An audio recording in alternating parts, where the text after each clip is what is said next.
Have you ever woken up with the feeling that something is trying to reach you from inside your own soul?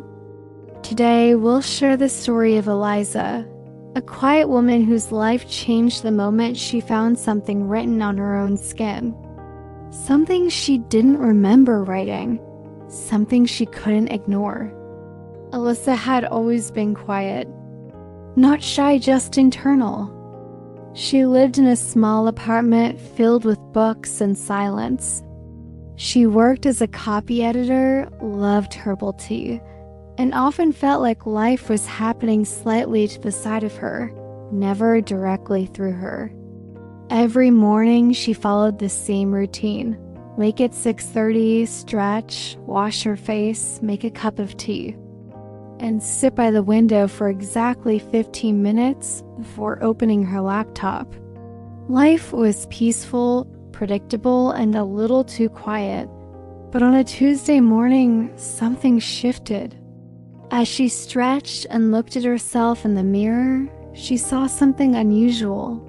Her forearm had faint ink marks, a sentence, handwritten. Her breath caught. The words read, "Stop living like you're already gone." She blinked, rubbed it. It didn't come off. The ink looked like it had been there for hours. But she had no memory of writing it. She lived alone. No one had keys to her apartment.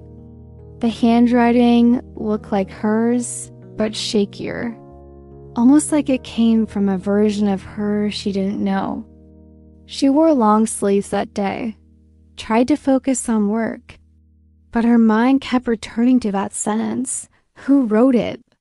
Why? And why did it feel like a plea from a voice buried deep within her?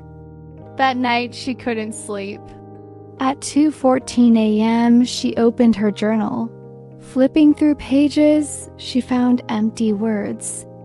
Grocery lists, work to DOS, but nothing real. Nothing alive. Her chest ached. Was this what her life had become? Function without feeling? The next morning, the ink had faded.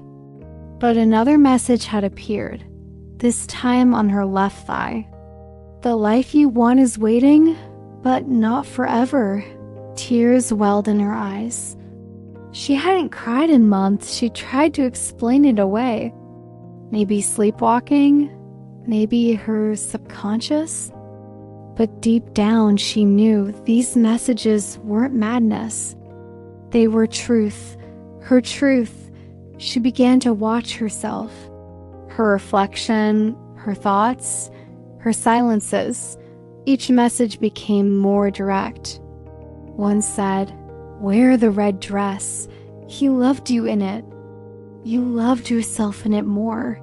Another, "Why did you stop painting?" She realized something.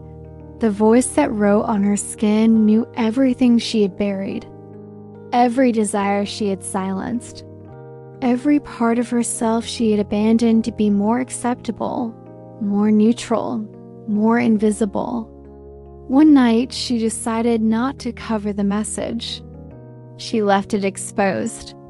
She went out just to the bookstore, but with the words visible on her arm. The cashier noticed.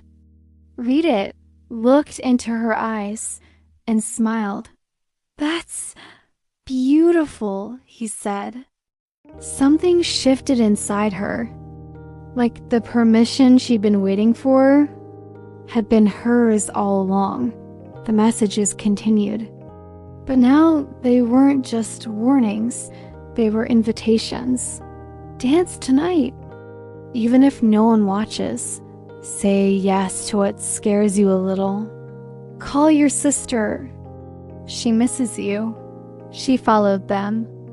Bit by bit, the woman who had been lost in the fog returned. Not all at once, but with every sentence, she reclaimed a piece of herself, until one day no message appeared. She panicked, looked all over her body. Nothing. For the first time, silence scared her. But then, she smiled.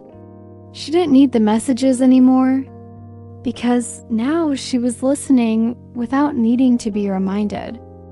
Her body was no longer a canvas of forgotten truths. It was a living voice, and she had finally remembered how to speak. If you've ever felt like a part of you is whispering to be heard, don't wait for your skin to tell the story. Listen now. The life you want is waiting. And if this story touched something in you, let it stay. Leave a comment if you've ever received a message from yourself, like this video if it moved you. And subscribe to the My Vessel of Light channel to walk with us through more stories that speak softly, but deeply. You're not alone in this silence, and it was never too late to listen.